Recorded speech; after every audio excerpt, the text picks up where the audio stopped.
We're living in the car for about the month. It was tough. It was really tough.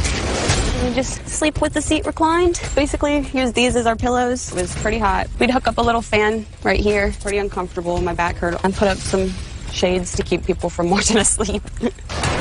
We would cook food at gas stations in their microwaves. I got a gym membership so we could take showers. We've done haircuts there. The fridge. Ta-da! Couldn't keep too much in it. My car smelled like home. I get in my car and I'm like, I'm home. Like, somehow we made it work.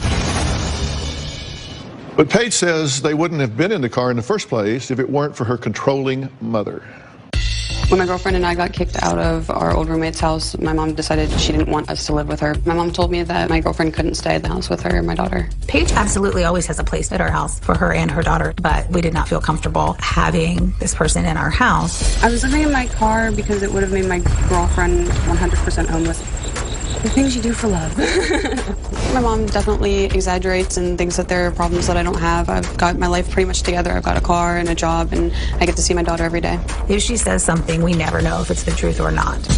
My family thinks I keep secrets. I think she's taking drugs. My parents think that, I was doing hard drugs and I haven't done that. Paige has been found with drugs in her dwelling, but the only one that Paige admits to using is marijuana. I occasionally smoke weed.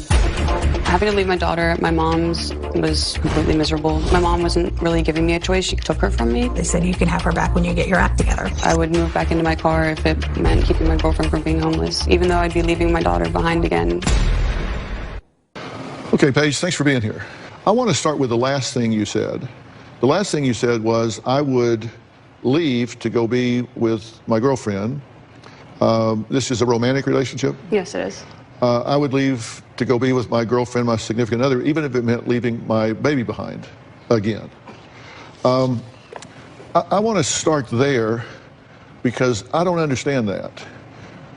That seems to be an upside down priority, particularly for you, because we do a lot of background research, and everything I can find out about you is, prior to this, you have been a really good mom, right. Really loving mom, an attentive mom.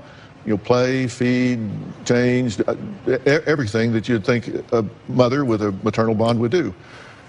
And now you're saying, no, I would leave. I'd leave her behind. Right. How do you get to that point?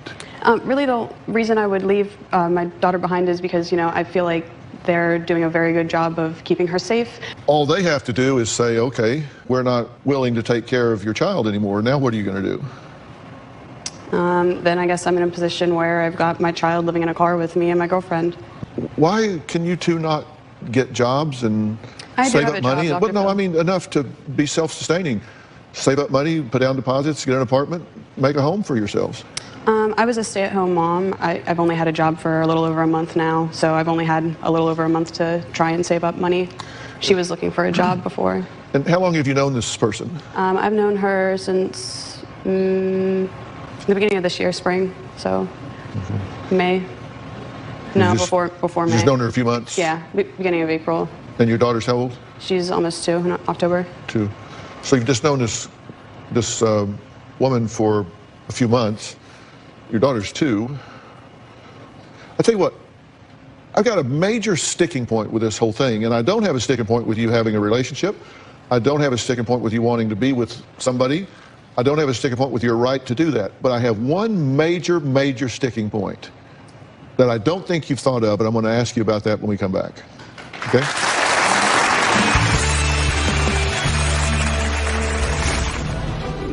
I wanted to be able to prove to them, this is how much I care for somebody. I'm willing to sleep in my car. We're looking for you to prove to us how much you care for your daughter. You're looking for me to pick between, Yes, my daughter yes, and that's what a mother somebody does. that you never gave a chance. Yes, that's what a mother does. And later, when I started living in my car, I never thought I would be there a full month. this is emotional extortion. She's playing chicken with you, but you didn't blink. Paige lives day by day. She expects us to be an ATM. Last year we paid 3 months rent for her. We have been buying diapers and food for the baby. We've been paying for Paige's gas. Right now, my mom and dad help me a lot financially. I definitely don't show them enough appreciation.